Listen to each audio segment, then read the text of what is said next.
கார்த்திகை சோமவாரம் விரதம். இது சிவனுக்கு நாம் கடைபிடிக்கும் விரதத்தில் ஒரு முறையாகும்.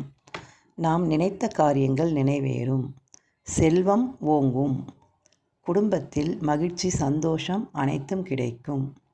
அன்று கார்த்திகை சோமவாரம் அன்று நெல்லிக்காய் மரத்தடியில் உள்ள லக்ஷ்மியை வழிபாடு செய்தால் நம் வீட்டில் செல்வ வளம் பெருகும், சுமங்கலி பாக்கியம் நிலைத்திருக்கும் என்பது நம்பிக்கை. கார்த்திகை சோமவாரம் ஒருபொழுது இருப்போம், சிவனை வணங்குவோம், லக்ஷ்மி தாயாரை வணங்குவோம், வாழ்வில் அனைத்து வளங்களையும் பெறுவோம்.